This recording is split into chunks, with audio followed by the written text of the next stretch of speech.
Hello बच्चे, good evening. मैं इसमें बता रही हूँ भाग विधि द्वारा महत्तम समापवर्तक। मैं इसके पहले कल बताई थी कि अभाज्य गुणनखंड विधि से महत्तम समापवर्तक। आज भाग विधि द्वारा बता रहे हैं। तो भाग विधि से तो और आसान है। यदि दो संख्या रहेगा तब तो जिस तरह से भाग देते हैं उस तरह से दे लेंगे। जैसे अगर रहेगा कि 24 और 36 का मौसा निकालना है, मान लिया जाए कि 24 और 36 का, दूसरा में दे देती हूँ 120 और 380 और 160, और पहला में है 24 और 36। तो जब दो संख्या रहेगा तो बड़ी संख्या को पहले लिख लेंगे और जिस तरह से भाग हम लोग देते हैं उसमें छोटी संख्या को भाग के तरह दे देंगे 24 और 36 का।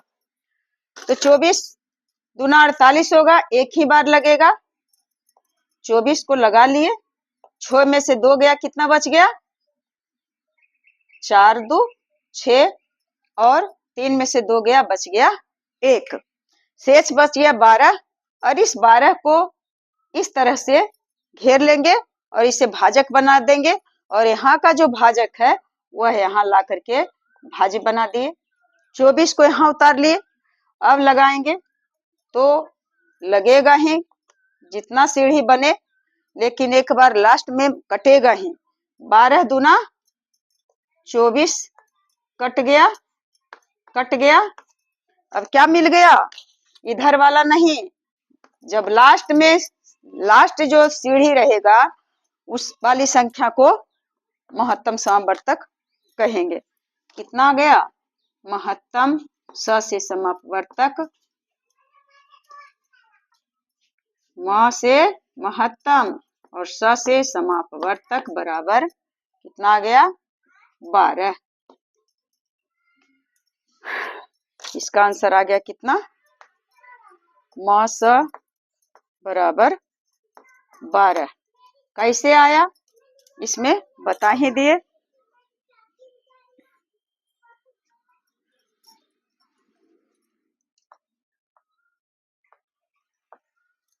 अब दिया हुआ 120, 360 और 160, इतना में अब मौसा निकालना है। तो सबसे पहले दो संख्या का मौसा निकालेंगे, चाहे उसमें से कोई बड़ा कोई छोटा रहे, कोई बात नहीं है। पहले दो संख्या का निकाल लेंगे। आप निकालिए 380 और 60 का, या तो 360 और 120 का। तो लिख लेंगे इस तरह से 380 और 120, 12 तिया 36, 360 हो गया, शून्य, 8 में से 6 गया 2 और कट गया। अब इसे घेर लेंगे और 120 जो है यहाँ ला करके लिख दिए। अब लगाएंगे 20 छक 120, लास्ट में कट ही गया। तो अब क्या रहा? मास आ गया कितना? 20। अब ये दोनों का 120 और 380 का जब 20 आया तो अब निकालना है हम लोगों को 160 और ये जो आया है 120, ये दोनों का तो क्रिया कर लिए। अब 20 और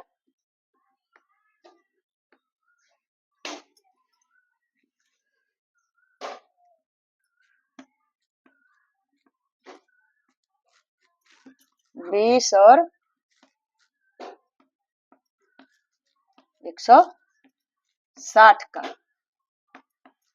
तो 160 ऐसे लिखते हैं और 20 20 अठी 160।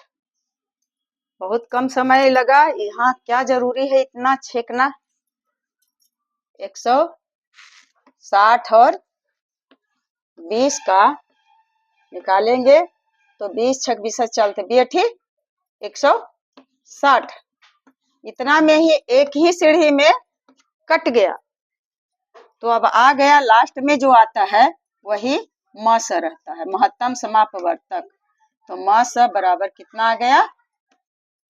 20 आ गया। तो यहाँ लिख सकते हैं कि म स महत्तम समापवर्तक बराबर 20। कैसे आया 20? यह तो अब आप समझ गए होंगे, पहले से भी जानते ही होंगे, क्योंकि भाग विधि से सब बताते हैं। और इसका जो दूसरा विधि है वह कम ही यूज करते हैं।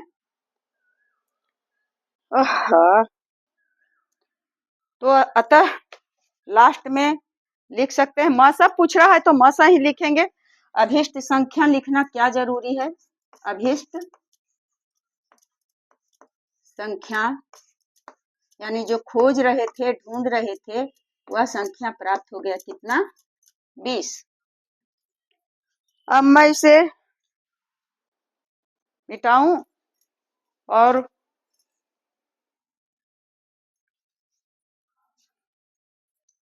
छोटा छोटा ही बनाऊं।